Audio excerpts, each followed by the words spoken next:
ಇಂದಿನಿಂದ ಕೇಂದ್ರ ಬಜೆಟ್ ಅಧಿವೇಶನ ಆರಂಭವಾಗಿದೆ. ಆದರೆ ಮೊದಲ ದಿನವೇ ಇವತ್ತು ಒಂದಿಷ್ಟು ವಿವಾದಗಳಿಗೂ ಕೂಡ ಕಾರಣವಾಯಿತು. ಒಂದು ಹೇಳಿಕೆ, ರಾಷ್ಟ್ರಪತಿಗಳು ಜಂಟಿ ಅಧಿವೇಶನ ಉದ್ದೇಶಿಸಿ ಮಾತನಾಡಿದರು. ಎನ್ಡಿಎ ಸರ್ಕಾರದ 3ನೇ ಅವಧಿ ಹಿಂದಿಗಿಂತ 3 ಪಟ್ಟು ವೇಗದಲ್ಲಿ ಕೆಲಸ ಮಾಡ್ತಾ ಇದೆ ಅಂತ ಶ್ಲಾಘಿಸಿದರು. ಕಲಾಪದ ಬಳಿಕ ರಾಷ್ಟ್ರಪತಿಗಳ ಭಾಷಣದ ಬಗ್ಗೆ ಸೋನಿಯಾ ಗಾಂಧಿ ಅವರು ಆಡಿದ ಮಾತು ವಿವಾದದ ಸ್ವರೂಪವನ್ನು ಪಡ್ಕೊಳ್ತು. ಏನ್ ಹೇಳಿದ್ರು ಅವರು? ದ್ರೌಪದಿ ಮುರ್ಮು ಅವರು ಭಾಷಣದ ಕೊನೆಯ ಘಳಿಗೆಯಲ್ಲಿ ದಣದಿದ್ರು, ಅವರಿಗೆ ಸರಿಯಾಗಿ ಮಾತನಾಡಲು ಆಗಲಿಲ್ಲ ಅನ್ನೋ ಅರ್ಥದಲ್ಲಿ ಹೇಳಿಕೆ ನೀಡುವಾಗ ಪುವರ್ ಲೇಡಿ ಅನ್ನುವಂಥ ಪದ ಬಳಕೆಯನ್ನ ಮಾಡಿಬಿಟ್ರು. ಈ ಬೆನ್ನಲ್ಲೇ ಸೋನಿಯಾ ವಿರುದ್ಧ ಈಗ ಬಿಜೆಪಿ ಮುಗಿಬಿತ್ತು. ಪ್ರಧಾನಿ ಮೋದಿ ಸೇರಿ ಹಲವರು ಟೀಕೆ ಮಾಡಿದರು. ರಾಷ್ಟ್ರಪತಿಗಳ ಬಗ್ಗೆ ಸೋನಿಯಾ, ರಾಹುಲ್ ಹೀಗೆಲ್ಲ ಮಾತನಾಡಬಾರದಾಗಿತ್ತು, ಇದು ಸರಿಯಲ್ಲ. ಆದಿವಾಸಿ ಮಹಿಳೆ ರಾಷ್ಟ್ರಪತಿ ಆಗಿರೋದನ್ನ ಜಮೀನ್ದಾರಿ ಮನಸ್ಥಿತಿಯ ಕಾಂಗ್ರೆಸ್ಗೆ ಅರಗಿಸಿಕೊಳ್ಳೋಕಾಗ್ತಿಲ್ಲ. ಮುರ್ಮುರವರನ್ನ ಸೋನಿಯಾ ಅಪಮಾನಿಸಿದ್ದಾರೆ ಅಂತೆಲ್ಲ ಆರೋಪ ಮಾಡಿದರು. ಇದರ ನಡುವೆ ಅಪರೂಪ ಎನ್ನೋ ರೀತಿಯಲ್ಲಿ ಖುದ್ದು ರಾಷ್ಟ್ರಪತಿ ಭವನವೇ ಇವತ್ತು ಪ್ರಕಟಣೆಯನ್ನು ಹೊರಡಿಸಿಬಿಡ್ತು. ರಾಷ್ಟ್ರಪತಿಗಳು ಎಲ್ಲಿಯೂ ಕೂಡ ದಣದಿರಲಿಲ್ಲ, ಅವರು ಇಂತಹ ಹೇಳಿಕೆಯನ್ನ ನೀಡಬಾರದಾಗಿತ್ತು, ಇದು ರಾಷ್ಟ್ರಪತಿ ಭವನದ ಘನತೆಗೆ ಕುಂದುಂಟು ಮಾಡಿದೆ ಅಂತ ಬೇಸರವನ್ನ ವ್ಯಕ್ತಪಡಿಸಿತು. ಆದರೆ ಈ ಆರೋಪಗಳನ್ನು ವಿಪಕ್ಷಗಳು ಅಲ್ಲಗಳೆದಿವೆ. ಸೋನಿಯಾ ಹೇಳಿಕೆಯನ್ನ ತಿರುಚಿ ವ್ಯಾಖ್ಯಾನಿಸಲಾಗಿದೆ ಅನ್ನುವಂಥ ಹೇಳಿಕೆ ಕೊಟ್ಟರು. ತಾಯಿ ಪರ ರಾಹುಲ್ ಗಾಂಧಿ ಪ್ರಿಯಾಂಕಾ ವಾದ್ರಾ ಬ್ಯಾಟ್ ಬೀಸಿದ್ರು. ರಾಷ್ಟ್ರಪತಿಗಳ ಬಗ್ಗೆ ಸೋನಿಯಾ ಗರಿಷ್ಠ ಗೌರವವನ್ನು ಹೊಂದಿದ್ದಾರೆ ಅಂತ ಹೇಳಿದರು. हमारा एक ही संकल्प है, एक ही लक्ष्य है, विकसित भारत। आने वाले वर्षों में देश को विकसित राष्ट्र बनाने के लिए हम सभी दृढ़ संकल्पित ले। हमें इन प्रेरणाओं को आगे रखते हुए एकता के इस सामर्थ्य से विकसित भारत के संकल्पों को पूर्ण करना है। सम्मानीय राष्ट्रपति द्रौपदी मुर्मू जी ने मातृभाषा न होने के बावजूद भी बेहतरीन तरीके से आज संसद को प्रेरित किया, भाषण दिया। लेकिन कांग्रेस का शाही परिवार उनके अपमान पर उतर आया है। शाही परिवार के एक सदस्य ने कहा कि आदिवासी बेटी ने बोरिंग भाषण दिया। दूसरी सदस्य तो इससे भी एक कदम आगे बढ़ गई, उन्होंने ಬಿಜೆಪಿಯವರು ರಾಷ್ಟ್ರಪತಿಯನ್ನ ಅವಮಾನಿಸಿದ್ರು ಅಂತ ಬೊಬ್ಬೆ ಹೊಡಿತಾ ಇದ್ದವ್ರು ಈಗ ಅವ್ರು ಮಾಡಿದ್ದೇನು ಸರ್? ಸಂಸತ್ ಉದ್ಘಾಟನೆ ಕರೀಲಿಲ್ಲ, ರಾಮ ಮಂದಿರ ಕರೀಲಿಲ್ಲ. ಅದನ್ನು ನೀವು ಹೆಂಗೆ ಸ್ವೀಕಾರ ಮಾಡ್ತೀರಿ ಅದರ ಮೇಲೆ ಹೋಗುತ್ತೆ. ಆ ಪದವನ್ನು ಅವರು ಬಳಸಿರೋದನ್ನು ನೀವು ಯಾವ ದೃಷ್ಟಿಕೋನದಲ್ಲಿ ತಗೋತೀರಿ. ಕೆಲವು ಸರಿ ಯೂಸ್ಲೆಸ್ ಫೆಲೋ ಅಂತ ತಂದಿರ್ತಾರೆ, ಅದರದ್ದು ಕಾಂಟೆಕ್ಸ್ಟ್ ನೋಡ್ಬೇಕು ನೀವು. ಈ ಕಾಂಟೆಕ್ಸ್ಟಲ್ಲಿ ನಮ್ಮ ದೇಶದಲ್ಲಿ ಪ್ರಾಬ್ಲಮ್ ಏನು? ಇವಾಗ ಏನು ಮಾತಾಡಿದ್ರು ವಿವಾದ ಆಗೋ ಸ್ಟೇಜಲ್ಲಿ ಇದೆ. ಈಗ ನಮ್ಮ ದೇಶದಲ್ಲಿ ಯಾರು ಏನೇ ಮಾತಾಡಿದ್ರು ಅಷ್ಟೇ ವಿವಾದ ಆಗ್ಬಿಡುತ್ತೆ. ಮುರ್ಮುನ ಅಪಮಾನಿಸುವಂತಹ ದುಶ್ಚಟವನ್ನು ಪ್ರತಿಪಕ್ಷಗಳು ತೋರಿಸ್ತಿರೋದು ಫಸ್ಟ್ ಏನಲ್ಲ. ಹಿಂದೆ ಆಕೆಯ ಬಣ್ಣ ಅಥವಾ ಆಕೆಯ ಕಾಣಿಸೋ ರೀತಿಗೆ ಇದಕ್ಕೆಲ್ಲದಕ್ಕೂ ಕಾಮೆಂಟ್ಸನ್ನು ಹಾಕಿದ್ದಾರೆ. ಅದು ಆ ಮನೋಸ್ಥಿತಿಯನ್ನು ತೋರಿಸತ್ತೆ, ಅರಗಿಸ್ಕೊಳ್ಳೋಕ್ಕಾಗದೇ ಇರೋದು. ಇನ್ನು ಆ ಭಾಷಣ ಬೋರಿಂಗ್ ಅಂತ ಯುವರಾಜರು ಹೇಳಿದ್ದಾರೆ. ರಾಹುಲ್ ಗಾಂಧಿ ಹೇಳಿದ್ದಾರೆ. ಇರ್ಬೋದು ಬೋರಿಂಗ್ ಅಂತ ಇಟ್ಕೊಳ್ಳೋಣ. ನೀವು ರಾಷ್ಟ್ರಪತಿಗಳ ಕೈಲಿ ಮಾಡಿಸ್ತಿದ್ದ ಭಾಷಣ ಎಲ್ಲ ಒಂದ್ಸರಿ ತೆಗ್ಸೋಣವಾ? ಏನೇನು ಭಾಷಣ ಮಾಡಿಸ್ತಿದ್ರಿ ಅಂತ. ಅವು ಎಲ್ಲ ಬೋಗಸ್ ಹೇಳಿಕೆಗಳೇ ನಿಮ್ಮದು, ಮತ್ತು ಅದು ಎಲ್ಲ ಬೋರಿಂಗೆ. ನಾವಿಲ್ಲಿ ಅಸೆಂಬ್ಲಿನಲ್ಲೇ ರಾಜ್ಯಪಾಲರ ಭಾಷಣ ಕೇಳೋಕ್ಕಾಗಲ್ವೋ, ಲಬಲಬಲಬೋ ಅಂತೀವಿ. ಇವತ್ತಿನ ಫಾಸ್ಟ್ ಯುಗದಲ್ಲಿ ಟಕ ಅಂತೆಲ್ಲ ಮುಗಿದೋಗ್ಬೇಕಪ್ಪ ಅನ್ನೋ ಯುಗದಲ್ಲಿ ನಮ್ಗೆ ಆ ಬಜೆಟ್ಟೇ ಎಳೆದಾಡ್ತಾರಪ್ಪ ಅನ್ಸತ್ತೆ ನಮಗೆ. ಅಷ್ಟು ಉದ್ದ, ಇನ್ಕ್ಲೂಡಿಂಗ್ ಈಗ ಸಿದ್ದರಾಮಯ್ಯನವರು 3 hours 3.5 hours 4 hours ಭಾಷಣ ಬಿಗಿತಾ ಇರ್ತಾರೆ. ಯಾರಿಗೆ ಇಂಟ್ರೆಸ್ಟ್ ಇದೆ ಅದು ಅಂತ ಅನ್ಸತ್ತೆ ನಮಗೆ. ಹಾಗಾಗಿ ವಿಪಕ್ಷಗಳು ಇಂಥವು ಸಂದರ್ಭಗಳಲ್ಲಿ ಮಾಡಬಹುದಾದಂಥ ಅದ್ಭುತ ಕಾರ್ಯ ಏನು ಅಂದರೆ, ಅಫ್ಕೋರ್ಸ್ ರಾಷ್ಟ್ರಪತಿಗಳು ಮಾತಾಡಿದ್ರು, ನಾವು ಅದನ್ನು ಮಾತಾಡಿದ್ದನ್ನು ಒಪ್ಪಲ್ಲ. ರಾಷ್ಟ್ರಪತಿಗಳ ಬಗ್ಗೆ ನಮಗೆ ಅಲ್ಲ ಸಮಸ್ಯೆ, ರಾಜ್ಯ ಸರ್ಕಾರ ಈ ರೀತಿ ಅವ್ರ ಕೈಲಿ ಹೇಳಿಸ್ಬಾರ್ದಾಗಿತ್ತು. ಸುಳ್ಳುಗಳೆಲ್ಲ ಎಳಿಸ್ಬಿಟ್ಟಿದ್ದಾರೆ ಇವರು. ಎರಡನೇದು, ಯಾಕಿಷ್ಟಿಷ್ಟೊತ್ತು ಎಳೀಬೇಕು? ನಾವೆಲ್ಲ ಪಕ್ಷಗಳು ಸೇರಿ ಒಂದು ನಿರ್ಣಯಕ್ಕೆ ಬರಬೇಕು. ನಾವು ಬಜೆಟನ್ನು ಒಂದೊಂದು ಕಾಲು ಗಂಟೆಯಲ್ಲಿ ಮುಗಿಸ್ಕೋಬೇಕು. ರಾಷ್ಟ್ರಪತಿಗಳ ಭಾಷಣನೆಲ್ಲ ಒಂದು 25-30 ನಿಮಿಷದಲ್ಲಿ ಮುಗಿಸ್ಕೋಬೇಕು ಅಂತ ನಾವೇ ಒಂದು ನಿರ್ಧಾರಕ್ಕೆ ಬರಬೇಕು ನಾವೆಲ್ಲ ಅಂತ. ಹಂಗೆ ಹೇಳೋದು ಬಿಟ್ಬಿಟ್ಟು ಹಿಂಗೆ ಹೇಳಿದ್ರೆ ಹಿಂಗೆ ತಗೊಳ್ಕತ್ತಾರೆ. ಆದ ಮೇಲೆ ಇಲ್ಲ ಅವ್ರಿಗೆ ಗರಿಷ್ಠ ಗೌರವ ಇದೆ ಅವ್ರ ಬಗ್ಗೆ ಅಂತ. ಇನ್ಯಾರೋ ಒಬ್ಬರು ಹೇಳ್ಬೋದು, ಬಹಳ ಗರಿಷ್ಠ ಗೌರವ ಇದೆ ನಮಗೆ ಸೋನಿಯಾ ಗಾಂಧಿ ಬಗ್ಗೆ ಅಂತ ಒಂದು ಕಾಮೆಂಟ್ ಬಿಸಾಕೋದು ಅವ್ರ ಮೇಲೆ, ಅವ್ರ ಆರೋಗ್ಯದ ಮೇಲೆ, ಅವ್ರಿಗೆ ಇನ್ನೊಂದು ವಿಚಾರದಲ್ಲಿ ಅದರ ಬೈದಾಕ್ಬಿಡೋದು ಒಂದು. ಆಮೇಲೆ ಅವ್ರು ಕೇಳಿದೆ, ಇಲ್ಲ ಅವ್ರ ಬಗ್ಗೆ ನಮಗೆ ಭಾಳ ಗರಿಷ್ಠ ಗೌರವ ಇದೆಯಪ್ಪ, ಏನಾದ್ರು ಅವ್ರಿಗೆ ನೋವಾಗಿದ್ದರೆ ನಾನು ಹಿಂದಕ್ಕೆ ತೊಗೋತೀನಿಪ್ಪ. ಅದಕ್ಕಿಂತ ಜಾಸ್ತಿ ಅದು ಅವ್ರ ವೈಯಕ್ತಿಕವಾದ ಹೇಳಿಕೆಯಪ್ಪ, ಸುಮ್ಮನೆ ಪಕ್ಷ ಎಳಿಬಾರ್ದಪ್ಪ ನೀವು. ಸೋನಿಯಾ ಗಾಂಧಿದಕ್ಕೂ ಹೇಳಿ ಕಾಂಗ್ರೆಸ್ನವ್ರದ್ದು ವೈಯಕ್ತಿಕ ಹೇಳಿಕೆ ನಾವು ಪಕ್ಷಕ್ಕೂ ಸಂಬಂಧ ಇಲ್ಲ ಅಂತ ಯಾರಿಗಿದೆ ಸರ್? ಹಾ ಅಲ್ಲಿ ಹೇಳಲ್ಲ ಅಂತೀರಿ. ಬೇರೆ ಲೀಡರ್ಸ್ಗಳ ಬೇರೆ ಲೀಡರ್ಗಳಾಗಿದ್ದಿದ್ರೆ ಇಷ್ಟೊತ್ತಿಗೆ ಹೌದು, ಯಾರೋ ಈಗ ಶಶಿ ತರೂರ್ ಟೈಪೋ ಜಯರಾಮ್ ರಮೇಶ್ ಟೈಪೋ ಯಾರು ಒಂದು ಬಂದ್ಬಿಟ್ಟಿದ್ರೆ ಸಾಲ ಅವ್ರದ್ದು ವೈಯಕ್ತಿಕವಾದ ಹೇಳಿಕೆ, ಪಕ್ಷ ಅದಕ್ಕೆ ಸಂಬಂಧವೇ? ಸೋನಿಯಾ ಗಾಂಧಿ ಹೇಳಿ ನೋಡೋಣ. ಡಿಫೆಂಡ್ ಮಾಡ್ತಾರೆ. ಬಟ್ ಈ ಪುವರ್ ಲೇಡಿ ಅನ್ನೋದು ಈಗ ಸಾಮಾನ್ಯವಾಗಿ ಪಾಪ ಮಹಿಳೆ ಅನ್ನೋ ಬಳಕೆ ಮಾಡೋ ರೀತಿಯಲ್ಲಿ ಅದನ್ನು ವ್ಯಾಖ್ಯಾನ ಮಾಡ್ಕೊಳ್ಳೋದು. ಸೊ ಹಾಗೆ ಇದೆ ಅನ್ಸತ್ತೆ. ಬಟ್ ಇವತ್ತಿರುವಂತಹ ರಾಜಕೀಯ ಪರಿಸ್ಥಿತಿಯಲ್ಲಿ ಎಲ್ಲ ಪದಗಳಿಗೂ ಆಯಾಯ ಸಂದರ್ಭಗಳಿಗೆ ಅನುಸಾರವಾಗಿ ವಿಶೇಷ ವ್ಯಾಖ್ಯಾನಗಳು ಬರುತ್ತವೆ. ರಾಷ್ಟ್ರಪತಿ ಭವನನೇ ಹೇಳಿದೆಯಲ್ಲ ಸರ್, ನಾನು ದಣದಿಲ್ಲ ಆ ಥರದ್ದು ಯಾಕೆ? That is serious issue. ರಾಷ್ಟ್ರಪತಿ ಭವನ ಸಾಮಾನ್ಯವಾಗಿ ಇಂಥವು ಕೆಲ ಪ್ರತಿಕ್ರಿಯೆ ಕೊಡಲ್ಲ. ಅಂಥದ್ರಲ್ಲಿ ಅವ್ರು ಕೊಟ್ಟಿದ್ದಾರೆ ಅಂತಂದ್ರೆ ಮೇಡಮ್ ಪ್ರೆಸಿಡೆಂಟ್ಗೆ ಹರ್ಟ್ ಆಗಿರಬಹುದು ಅಂತ ಕಾಣುತ್ತೆ. ಇನ್ನು ಪ್ರಧಾನಿ ನರೇಂದ್ರ ಮೋದಿ ನೇತೃತ್ವದ 3ನೇ ಅವಧಿಯ ಎನ್ಡಿಎ ಸರ್ಕಾರ ನಾಳೆ ಮೊದಲ ಪೂರ್ಣ ಬಜೆಟ್ ಮಂಡಿಸಲಿದೆ. ವಿತ್ತ ಸಚಿವೆ ನಿರ್ಮಲಾ ಸೀತಾರಾಮನ್ ಸತತ 8ನೇ ಬಾರಿಗೆ ಬಜೆಟ್ ಮಂಡಿಸುವ ಮೂಲಕ ಹೊಸ ದಾಖಲೆಯನ್ನು ಬರಿತಾ ಇದ್ದಾರೆ. ನಾಳೆ ಬಜೆಟ್ ಮೇಲೆ ದೇಶದ ಜನರಿಗೆ ಸಾಕಷ್ಟು ನಿರೀಕ್ಷೆಗಳು. ಇದಕ್ಕೆ ಪೂರಕವಾಗಿ ಮಹಾಲಕ್ಷ್ಮಿ ನಮಗೆ ಸಿದ್ಧಿ ಬುದ್ಧಿ ಪ್ರಸಾದಿಸಲಿ ಅಂತ ಬಜೆಟ್ ಮೇಲಿನ ನಿರೀಕ್ಷೆಗಳ ಕುರಿತಾಗಿ ಇನ್ನಷ್ಟು ಕುತೂಹಲವನ್ನು ಮೂಡಿಸಿದರು ಪ್ರಧಾನಿ ಮೋದಿ. ಬಡವರು ಸಾಮಾನ್ಯರ ಮೇಲೆ ಮಹಾಲಕ್ಷ್ಮಿ ಕೃಪೆ ಯಾವಾಗಲೂ ಇರಬೇಕು. ಭಾರತದ ಶಕ್ತಿ ಸಾಮರ್ಥ್ಯಗಳಿಗೆ ನಮಗೆ ವಿಶೇಷ ಗುರುತನ್ನು ನೀಡಿವೆ. 3ನೇ ಬಾರಿ ಎನ್ಡಿಎಗೆ ಪ್ರಜೆಗಳು ಪಟ್ಟ ಕಟ್ಟಿದ್ದಾರೆ. 3ನೇ ಬಾರಿ ಸಂಸತ್ನಲ್ಲಿ ಸಂಪೂರ್ಣ ಬಜೆಟ್ ಮಂಡಿಸಲಿದ್ದೀವಿ. ಇನೋವೇಷನ್, ಇನ್ಕ್ಲೂಷನ್, ಇನ್ವೆಸ್ಟ್ಮೆಂಟ್ ಮಂತ್ರಗಳೊಂದಿಗೆ ಮುನ್ನಡಿತೀವಿ. ಹೊಸ ವಿಧಾನಗಳನ್ನು ಆರ್ಥಿಕ ಪ್ರಗತಿ ಆಧರಿಸುತ್ತೆ ಅಂತ ಪ್ರಧಾನಿ ಮೋದಿ ಹೇಳಿಕೆ ಕೊಟ್ಟರು. ಈ ಮೂಲಕ ಬಜೆಟ್ ಹೇಗಿರಲಿದೆ ಎಂಬುದರ ಸುಳಿವನ್ನ ಕೊಟ್ಟಿದ್ದಾರೆ. ಇದರ ಮಧ್ಯೆ ಆರ್ಥಿಕ ಸಮೀಕ್ಷೆಯನ್ನ ವಿತ್ತ ಸಚಿವೆ ನಿರ್ಮಲಾ ಸೀತಾರಾಮನ್ ಲೋಕಸಭೆಯಲ್ಲಿ ಮಂಡಿಸಿದ್ದಾರೆ. ಹಿಂದಿನ ವರ್ಷ ಹೇಗಿತ್ತು, ಮುಂದಿನ ವರ್ಷ ಆರ್ಥಿಕ ಸ್ಥಿತಿ ಹೇಗಿರಲಿದೆ ಎಂಬ ಮುನ್ನೋಟವನ್ನು ಕೊಟ್ಟಿದ್ದಾರೆ. देश के हर गरीब एवं मध्यम वर्ग समुदाय पर मां लक्ष्मी की विशेष कृपा रहे और ये हर देशवासी के लिए भारत का ये सामर्थ्य अपनी एक विशेष स्थान बनाता है. ಈ ಪದಗಳಿವೆಯಲ್ಲ, ರೈಮಿಂಗ್ ಪದಗಳು, ಪ್ರಾಸಬದ್ಧವಾದ ಪದಗಳು, ಅದನ್ನು ಮೋದಿ ಸ್ವಲ್ಪ ಯೂಸ್ ಮಾಡೋದು ಜಾಸ್ತಿನೇ. ಎಲ್ಲದಕ್ಕೂ ಪ್ರಾಸಬದ್ಧವಾಗಿ ಹೇಳ್ಬಿಡ್ತಾರೆ ಬಂದು. ಇನ್ಕ್ಲೂಷನ್, ಇನೋವೇಷನ್, ಇನ್ವೆಸ್ಟ್ಮೆಂಟ್ ಮಂತ್ರಗಳು ಅಂತಾರೆ. ಎಲ್ಲ ನೋಡೋಣ ನಾಳೆ ಏನು ಬರುತ್ತೆ ಅಂತ. ಬಂದಾಗ ಈ ಪ್ರಾಸಕ್ಕೆಲ್ಲ ಅರ್ಥ ಬರುತ್ತೆ. ಮಹಾಲಕ್ಷ್ಮಿ ಒಂದೊಂದ್ಸಲ ಈ ಬಜೆಟ್ ಬಗ್ಗೆ ನಿರೀಕ್ಷೆಗಳನ್ನ ಇಟ್ಕೊಳ್ಳೋದೇ ತಪ್ಪು. ನನಗೆ ಎಲ್ಲ ಇಂಟ್ರೆಸ್ಟು ಬಜೆಟಲ್ಲಿ ಸತ್ತೋಗಾಗಿದೆ. ನನಗೆ ಯಾವ ಬಜೆಟಲ್ಲೂ ಏನೂ ಇರಲ್ಲ. ಒಂಥರ ಬೋಗಸ್ ಡಾಕ್ಯುಮೆಂಟ್ ಥರ ಕಾಣುತ್ತೆ ನನಗದು. ಯಾರ್ದೋ ತೆವಲ್ ತೀರಿಸ್ಕೊಳಕ್ಕೆ ಯಾವನೋ ಏನೋ ಬರ್ಕೊಂಡು ಹೋದಂಗೆ ಇರುತ್ತದು ನನಗೆ. 24-25ರಲ್ಲಿ ದೇಶದ ಬೆಳವಣಿಗೆ ದರ 6.4ಕ್ಕೆ ಸೀಮಿತಗೊಳ್ಳಬಹುದು ಅಂತ ಇದ್ದಾರೆ. 25-26ರಲ್ಲಿ ಅದು 6.3ರಿಂದ 6.8 ಇರಬಹುದು ಅಂತಿದ್ದಾರೆ. ಇರಬಹುದು ಏನಿಲ್ಲ, ಇರುತ್ತೆ. ಅಲ್ಲಿ ಅಷ್ಟೊಳಗೆ ಇರುತ್ತೆ. ಭಾರತ ಸರಿಯಾಗಿ ಅಭಿವೃದ್ಧಿ ಆಗಬೇಕು ಅಂದರೆ ಬಿಟ್ವೀನ್ 9 and 10% ಗ್ರೋತ್ ಆಗಬೇಕು ಅಂತ ಆರ್ಥಿಕ ತಜ್ಞರ ವಾದ. ಆ ಲಕ್ಷಣ ಏನು ನಮಗೆ ಕಾಣಿಸ್ತಿಲ್ಲ. ಹಾಗಾಗಿ ಇದಿರಬಹುದು ಏನಿಲ್ಲ ಅಷ್ಟೊಳಗೆ. ಬೇರೆ ದೇಶಗಳಿಗೆ ಹೋಲಿಸಿದ್ರೆ ನಮ್ದು ಈ ಪರ್ಸೆಂಟೇಜೇ ಚೆನ್ನಾಗಿದೆ. ನಮ್ದು ಇಲ್ಲ ಅಂತ ನಾ ಹೇಳಲ್ಲ. ಆದರೆ ಬೇರೆ ದೇಶಗಳಿಗೆ ಹೋಲಿಸಿ ನಾವು ಸಮಾಧಾನ ಪಟ್ಕೊಳ್ಳೋದಿದೆಯಲ್ಲ ನಮ್ಮ ಎಕಾನಮಿ ಸೈಜ್ಗೂ ಅದಕ್ಕೂ. For example China 5-5.5% growth rate ಆಗ್ಬೋದು ಅವ್ರಿಗೆ ಅಂತ ಒಂದು ಲೆಕ್ಕಾಚಾರ ಇದೆ. ಈಗ ಅವ್ರದ್ದು ಕಳೆದ ಬಾರಿಗಿಂತ 1% ಇಳಿಯತ್ತೆ. ಅವ್ರದ್ದು ಗ್ರೋತ್ ರೇಟು 1.25%, 1.5%ವರೆಗೂ ಇಳಿಯತ್ತೆ ಅಂತ ಲೆಕ್ಕಾಚಾರ ಇದೆ. ಬಟ್ ಅವ್ರದ್ದು 1.5% ಇಳಿದ್ರೆ ಒಂದು $3 ಟ್ರಿಲಿಯನ್ ಎಕಾನಮಿ ಮಾಡೋರು ಅವರು.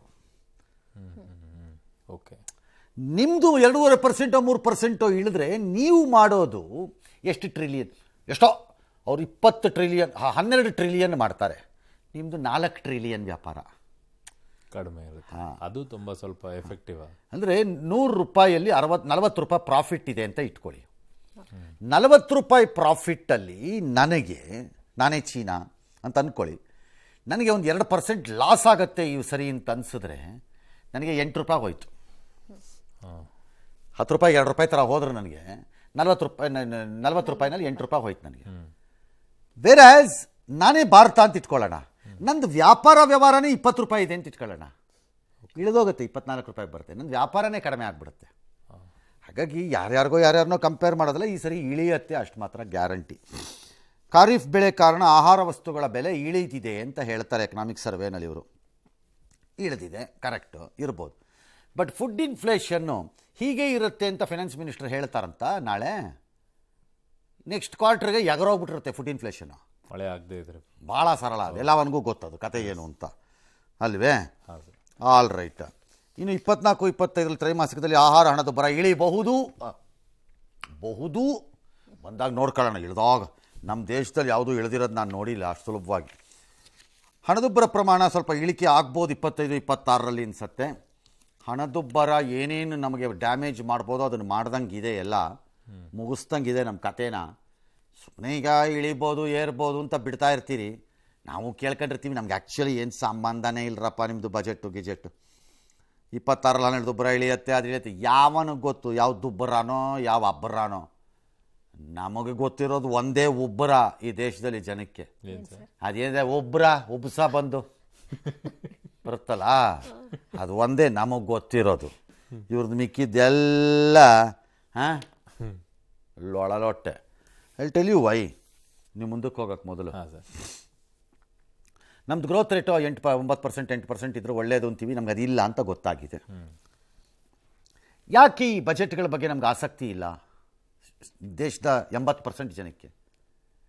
100 ಪೇಜಲ್ಲಿ 80 ಪೇಜ್ ನಮ್ಗೆ ಯಾವ ಸಂಬಂಧನೂ ಇಲ್ಲ. ಅದರಲ್ಲಿ ನಮ್ಗೇನು ಸಂಬಂಧ ಇರುತ್ತಾ? 80 ಪೇಜಲ್ಲಿ ಬರೆದಿರೋದು ನಮ್ಗೆ ಅರ್ಥವೂ ಆಗಲ್ಲ. ಬೇಕಾದ್ರೆ ನಮ್ಗೆ ಯಾರಿಗೂ ಅರ್ಥವಾಗದೇ ಇರೋ ಭಾಷೆಯಲ್ಲಿ ಬಿಡ್ತಾರೆ ಇದನ್ನು, ನಮಗೇನೂ ಗೊತ್ತಾಗಲ್ಲ. ಅದು ನನಗೆ ಅಂತಂದರೆ ನನಗೆ ಅಂತ ಹೇಳಿಲ್ಲ ಇದನ್ನು, ಜನರಲ್ಲಿ ಹಂಗಾಗಲ್ಲ. ಎರಡನೇದು, ಪ್ರತಿ ಸರಿ ಇದೇ ಬೂಸಿ ಬಿಡ್ತಾರೆ, ಹಂಗಾಗ್ಬಿಡುತ್ತೆ ಹಂಗಾಗ್ಬಿಡುತ್ತಾ ಏನೂ ಆಗಲ್ಲ.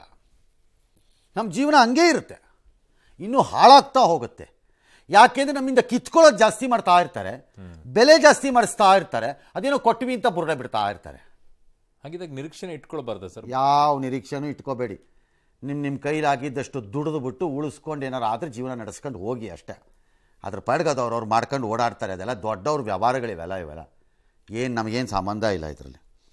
ಕಾರಣ ಎಲ್ಲ ಸರಿ ಹೋಗಬೇಕು ದೇಶದ ಆರ್ಥಿಕ ವ್ಯವಸ್ಥೆ ಅಂತಂದರೆ 2-3 ಕೆಲಸ ಭಾಳ ಇಂಪಾರ್ಟೆಂಟ್. ಅದ್ರ ಕಡೆ ಗಮನನೇ ಹೋಗಲ್ಲಪ್ಪ. ನಿರ್ಮಲಾ ಸೀತಾರಾಮನ್ಗೂ ಹೋಗಲ್ಲ, ಅವರ ಹಿಂದಿದ್ದಂತಹ ಬಹುತೇಕ ಪ್ರಭೂತಿಗಳಿಗೂ ಹೋಗಲ್ಲ, ಇಲ್ಲಿ ಸಿದ್ದರಾಮಯ್ಯಗೂ ಹೋಗಲ್ಲ. ಏನು ಸರ್? ಸರ್ಕಾರಿ ವೆಚ್ಚ, ಆಡಳಿತ ವೆಚ್ಚವನ್ನು ನಿಯಂತ್ರಿಸೋ ಕಡೆ ಗಮನನೇ ಕೊಡಲ್ಲ. ಪ್ರೌಢಾಗಿ ಅದು ಜಾಸ್ತಿ ಮಾಡಿಕೊಟ್ಟಿದ್ದೀವಿ, ಇದಾಯೋಗ ಮಾಡಿದ್ವಿ ಅಂತ ಬಿಡ್ತಾ ಇರ್ತಾರೆ. ಅದಕ್ಕೆ ಇಳಿಯೋದೇ ಇಲ್ಲ ಆ ವೆಚ್ಚ. ಯಾವ್ಯಾವ ದೇಶದಲ್ಲಿ ಗೌರ್ಮೆಂಟ್ ಎಕ್ಸ್ಪೆಂಡಿಚರ್ನ ಕಂಟ್ರೋಲಿಗೆ ತೊಗೊಳಕ್ಕಾಗಿಲ್ಲ, ಆ ದೇಶ ಉದ್ಧಾರ ಆಗಕ್ಕೆ ಸಾಧ್ಯನೇ ಇಲ್ಲ. How did Argentina turn around in its economy? ತನ್ನ ಆರ್ಥಿಕ ದುಸ್ಥಿತಿಯಿಂದ ಇವತ್ತು ಅರ್ಜೆಂಟೀನಾ ಟರ್ನ್ ಅರೌಂಡ್ ಆಗ್ತಾ ಇದೆ. Inflation was at the rate of 300%, 250% ಅಲ್ಲಿತ್ತು. ಚೀಲದಲ್ಲಿ ದುಡ್ಡು ತೊಗೊಂಡು ಹೋಗಬೇಕಾದ ಪರಿಸ್ಥಿತಿ ಅರ್ಜೆಂಟೈನಾನಲ್ಲಿ. ಚೀಲದಲ್ಲಿ ಭಾರತದ $1 ನೀನು ಇಟ್ಕೊಳ್ಳೋ ಒಂದು $100 ಬೇಕಾದ್ರೆ ನೋಡ್ತಾ ಲೆವೆಲಲ್ಲಿ. ಅಮೆರಿಕದ $1ಗೆ $400 ಪೆಸೋ ಅಲ್ಲಿತ್ತು inflation. How is it turning around? First ಕೆಲಸ ಅಲ್ಲಿ ಅಧ್ಯಕ್ಷ ಮಾಡಿದ್ದು ಸರ್ಕಾರಿ ವೆಚ್ಚ ನಮ್ಮ ಕತ್ತರಿಸ್ ಹಾಕ್ತಾ ಕೆಳಕ್ಕೆ. ಫಸ್ಟ್. ನಂಬರ್ 2, ಸಬ್ಸಿಡಿಗಳು. ಟಾರ್ಗೆಟೆಡ್ ಸಬ್ಸಿಡಿ ಮಾಡಿ ನಿಶ್ಚಿತ ರೂಪದಲ್ಲಿ ನಿಶ್ಚಿತವಾದವರಿಗೆ ಮಾತ್ರ ತಲುಪಬೇಕು ಅನ್ನೋ ಮನಸ್ಥಿತಿ ಇಲ್ವೇ ಇಲ್ಲ. ಓಟ್ಗೋಸ್ಕರ BJPಯವರು ಅದೇ ಬುರುಡೆಗಳೇ. ಹೌದು. ಏನು ಸುಮ್ಮನೆ ರೈಲ್ ಬಿಡಬೇಡಿ ಬಂದಿಲ್ಲಿ, ಅವರು ಅದೇ ನೀವು ಅದೇನೆ ಬಾಯಿಗೆ ಬಂದಂಗೆ ಕೊಟ್ಬಿಡೋದು. ಎಲ್ಲನೂ ಕೊಟ್ಬಿಟ್ಟು ನಿಭಾಯಿಸೋದು. ಆಯಿತು ಕೊಡಲಿ, ನಿಶ್ಚಿತವಾಗಿ ಕೊಡಲ್ಲ. ಫಾರ್ ಎಕ್ಸಾಂಪಲ್, ಈಗ ನಾವು ಬಸ್ಸಿಗೆ ಕರ್ನಾಟಕದಲ್ಲಿ ಹೇಳಿದ್ದಂಗೆ, ಅಥವಾ ಯಾವುದೋ $2,000 ಎಲ್ಲರಿಗೂ ಕೊಟ್ಟಂಗೆ, ಕೊಡಬೇಡಿ ಗೃಹಲಕ್ಷ್ಮಿ, ಅದು ಹಾಗಲ್ಲ. ಅದು ಇಲ್ಲ, ಕೊಟ್ಬಿಡೋದು ಓಟು. ಆಮೇಲೆ ನಮ್ಮಪ್ಪನ ಮನೆದೇನು ಹೋಗ್ಬೇಕು? ಜನ ಕಟ್ತಾರೆ, ಕೊಡ್ತಾರೆ ಅಷ್ಟೇ. ವಸೂಲಿ ಮಾಡೋಕ್ಕಾಗಲಿಲ್ವಾ? ಬಿಡು, ಬೇಡ. ಎರಡನೇದು, ಯಾವುದೇ ಸಬ್ಸಿಡಿ ನಿಶ್ಚಿತ ಅವಧಿಯಲ್ಲಿ ಆ ಕೆಲಸವನ್ನು ಪೂರೈಸಬೇಕದು. ಯಾವುದೇ ಸಬ್ಸಿಡಿ, ರೈತರಿಗೆ ಜಮೀನಿನಲ್ಲಿ ಕೃಷಿ ಹೊಂಡವನ್ನು ಮಾಡಿಕೊಳ್ಳುವುದಕ್ಕೆ ಸಬ್ಸಿಡಿ ಅಂತ ಇಟ್ಕೊಳ್ಳೋಣ. ಇದು ಸೂರ್ಯ ಚಂದ್ರ ಇರೋವರೆಗೂ ಇರೋ ಸ್ಕೀಮ್ ಅಲ್ಲ, ಹಂಗಿರಕೂಡ್ದು. ಸಬ್ಸಿಡಿಗಳು ನಮ್ಮ ದೇಶದಲ್ಲಿ ಎಲ್ಲ ಸೂರ್ಯಚಂದ್ರ ಇರೋವರೆಗೂ ಇರುತ್ತೆ, ತೆಗೆಯೋದೇ ಇಲ್ಲ. ಆ ಸ್ಕೀಮ್ಗಳು ಹೋಗೋದೇ ಇಲ್ಲ, ಹೊಸ ಸ್ಕೀಮ್ಗಳು ಆಡ್ ಆಗ್ತಾ ಹೋಗುತ್ತೆ. ಅದರಲ್ಲೂ ಸಿಗ್ತಾ ಇರುತ್ತೆ, ಇದರಲ್ಲೂ ಸಿಗ್ತಾ. ಎಲ್ಲಿಂದ ಬರಬೇಕೀಗ ದುಡ್ಡು? ಸೊ ಇದು ಯಾವುದು ನಿಭಾಯಿಸಕ್ಕಾಗದಿದ್ದಾಗ ಏನು ಮಾಡ್ತಾ ಇದ್ದಾರೆ ಸರ್ಕಾರಗಳು? ರಾಜ್ಯ ಮತ್ತು ಕೇಂದ್ರ ಇಬ್ಬರಿಗೂ ಇದು ತೆರಿಗೆ ಹಾಕ್ತಾರೆ. ಒಂದು ತೆರಿಗೆ, ಎರಡನೇದು ಸಾಲ. ಮಿತಿ ಮೀರಿದ ಸಾಲಗಳಿಗೆ ಹೋಗ್ತಿದ್ದಾರೆ. ಕೇಂದ್ರನೂ ಅಷ್ಟೇ, ಏನು ಭಾಳ ದೊಡ್ಡದಾಗಿ ಏನು ಬಿಡಬೇಕಾಗಿಲ್ಲ ಅವ್ರುವೆ. ಅವರು ವಿಪರೀತ ಬರಲಿ ಅವರು ಸಾಲ. ನಮ್ಮ ರಾಜ್ಯ ಅಂತೂ ಕೇಳಲೇಬೇಡಿ. ಲೇಟೆಸ್ಟ್ ಫಿಗರ್ಸ್ ನನಗೆ ಹೇಳ್ತಾ ಇರೋದು, ನಮ್ಮ ರಾಜ್ಯದಲ್ಲಿ ಲಾಸ್ಟ್ ಕೆಲವು ತಿಂಗಳುಗಳಲ್ಲಿ ಕರೆಂಟ್ ಎಕ್ಸ್ಪೆಂಡಿಚರ್ ಅಂದರೆ ಈಗ ಆಗಬೇಕಾದ ಖರ್ಚುಗಳನ್ನು ನಿಭಾಯಿಸಲಿಕ್ಕೆ 4,000 ಕೋಟಿ ವಾರಕ್ಕೆ ಓಪನ್ ಮಾರ್ಕೆಟಲ್ಲಿ ಎತ್ತಿದ್ದಾರೆ ಇವರು. ವಾರಕ್ಕೆ 4,000 ಕೋಟಿ ವಾರಕ್ಕೆ ಎತ್ತಿದ್ದಾರೆ ಇವರು. ವಾರಕ್ಕೋ ತಿಂಗಳಿಗೋ ಇರಬೇಕು, ಅಲ್ಲಿ ಕರೆಕ್ಟ್ ಇಟ್ಬೇಕಾರೆ ಎತ್ತಿದ್ದಾರೆ ದುಡ್ಡನ್ನು. ಎಲ್ಲಿಂದ ಕಟ್ತೀರಿ? ಮೈಕ್ರೋ ಫಿನಾನ್ಸ್ ಥರ ಟಾರ್ಚರ್ ಕೊಡೋರು ಇದ್ದಿದ್ದರೆ ನಿಮ್ಮ ಪರಿಸ್ಥಿತಿ ಏನಾಗ್ತಿತ್ತು? ನೀವು ಎಲ್ಲ ನೇಣಾಕಬೇಕಾಗಿತ್ತು. ನಿಮಗೇನಿಲ್ಲ, ಬುರ್ಡ ಬಿಟ್ಕೊಂಡು ಓಡಾಡ್ತಿದ್ದೀರಿ ಎಲ್ಲರೂ. So this is A problem. ಮೂರನೇದು, ಹಾಗಾಗಿ ಈ ಪರಿಸ್ಥಿತಿಯಲ್ಲಿ ಬಜೆಟ್ಗಳಿಂದ ಯಾರೂ ಏನು ನಿರೀಕ್ಷೆ ಮಾಡಬೇಡಿ. ಏನಾದ್ರು ಸಿಕ್ಕಿದ್ರೆ ಅಯ್ಯೋ ಸಿಕ್ತು ಅದೇ ಸೀರುಂಡೆ ಅನ್ಕೊಂಡು ಹಾಕ್ಕೊಳ್ಳಿ, ಅಷ್ಟಕ್ಕೆ ತೃಪ್ತಿ. ಏನು ಅರ್ಥ ಆಗಲ್ಲ ನಮಗೆ. 47ರ ಸ್ವಾತಂತ್ರ್ಯದ ನಂತರ ಆಗಿರೋ ಬಜೆಟ್ಗಳಲ್ಲಿ ಆಗಿರೋದು ಎರಡೇ ಪ್ರಮುಖವಾದಂತಹ ಅದ್ಭುತ ಘಟನೆಗಳು. ಏನು ಸರ್? ನಂಬರ್ 1, ತೆರಿಗೆ ಕಟ್ಟುವವನಿಗೆ ಕಪಾಳಕ್ಕೆ ಹೊಡೆಯುವುದು. ಕಟ್ಟಿಸ್ಕೊಂಡು ಹೊಡೆಯೋದು. ಹಾಂ. ನಂಬರ್ 2, ಮಧ್ಯಮ ವರ್ಗದವನನ್ನು ಕತ್ತು ಹಿಸುಕಿ ಸಾಯಿಸುವುದು. ಎರಡೇ. ಇನ್ನೇನೂ ನಡೆದಿಲ್ಲ ನಮ್ಮ ಬಜೆಟ್ಗಳಲ್ಲಿ. ಪ್ರತಿ ಸರಿ ತುಪ್ಪ ಸವರಿದಂತೆ ಇನ್ಕಮ್ ಟ್ಯಾಕ್ಸ್ ಅನ್ನೋದು. ಟ್ಯಾಕ್ಸು ಇಲ್ಲ, ಪಾಕ್ಸು ಇಲ್ಲ, ಅಷ್ಟೇ. ತೆರಿಗೆ ಕಟ್ಟಿದ್ಯಾ, ಒದಿತೀವಿ ನಿನಗೆ ಅಂತ ಒದಿಯೋದು ಅವನಿಗೆ, ಕಟ್ಟದವನಿಗೆ. ಇನ್ನು ಕಟ್ಟಿಸ್ಕೊಳ್ಳೋದು. ಇಷ್ಟೇ ನಡೆದಿರೋದು ನಮ್ಮ ದೇಶದ ಬಜೆಟ್. ಸುಮ್ಮನೆ ದೊಡ್ಡ ದೊಡ್ಡ ನಿರೀಕ್ಷೆಗಳು, ಅದೇನೇನೋ ಅನಾಲಿಸಿಸ್ಗಳು, 24 ಅವರ್ಸು ಕ್ಯಾಪಿಟಲ್ ಎಕ್ಸ್ಪೆಂಡಿಚರ್ ಏನಾಗುತ್ತೆ, ಇಂಡಸ್ಟ್ರಿಯಲ್ ಇನ್ವೆಸ್ಟ್ಮೆಂಟ್ ಏನಾಗ್ಬಿಡುತ್ತೆ, ಮೈಕ್ರೋ ಮ್ಯಾನೇಜ್ಮೆಂಟ್ ಏನಾಯಿತು, ಮ್ಯಾಕ್ರೋ ಮ್ಯಾನೇಜ್ಮೆಂಟ್ ಏನಾಯಿತು, ಇದೆಲ್ಲ ಅವ್ರುಗಳು ಮಾಡ್ಕೊಳ್ಳಿ ಬಿಡ್ರಪ್ಪ, ದೊಡ್ಡವ್ರ ಭಾಷಣಗಳು. ನಮಗೇನೂ ಲಾಭ ಇಲ್ಲ, ಏನು ಬದಲಾಗಲ್ಲ. ಎಸ್. ಇನ್ನು ವಿತ್ತ ಮಂತ್ರಿ ನಿರ್ಮಲಾ ಸೀತಾರಾಮನ್ ಅವರ ಬಜೆಟ್ ಮೇಲೆ ಹೆಚ್ಚು ನಿರೀಕ್ಷೆಯನ್ನು ಇಟ್ಟಿರೋದು ವೇತನ ಜೀವಿಗಳು. ಯಾಕಂದ್ರೆ 2025 ಬಜೆಟ್ನಲ್ಲಿ ಆದಾಯ ತೆರಿಗೆ ಮಿತಿ 10 ಲಕ್ಷ ರೂಪಾಯಿ ಹೆಚ್ಚಿಸಬಹುದು ಅಂತಿದ್ದಾರೆ. ಸ್ಟ್ಯಾಂಡರ್ಡ್ ಡಿಡಕ್ಷನ್ ಮಿತಿಯನ್ನು 1 ಲಕ್ಷಕ್ಕೆ ಹೆಚ್ಚಿಸಲು ಸರ್ಕಾರ. GST ಬಂದು ಚೆನ್ನಾಗಿ ಕಲೆಕ್ಷನ್ ಆಗಬಿಟ್ರೆ ಇನ್ಕಮ್ ಟ್ಯಾಕ್ಸೇ ಕಟೆ ಮುಗಿಸ್ಬಿಡ್ತಾರೆ ಅಂತ ಬಿಡ್ತಾ ಇದ್ರಪ್ಪ. ಹೌದು. ಈಗ GST ಅಂತೂ ಅದರಂತ ಭೂತ ಇನ್ನೊಂದು ಬೇಡಪ್ಪ, ಬೇಡ. ಆ ಭೂತದ ಕಂಪನಿಯ ಹೆಡ್ ಆಫೀಸಿನ ಚೇರ್ಮನೇ ಈ ವಿತ್ತ ಮಂತ್ರಿ. ಆ GST ಇದು ಇಷ್ಟು ವರ್ಷ ಆದರೂ ಇನ್ನೂ ನಮ್ಮ ಪ್ರಾಣ ತಿಂತಾ ಇದೆ ಹಿಡ್ಕೊಂಡದು.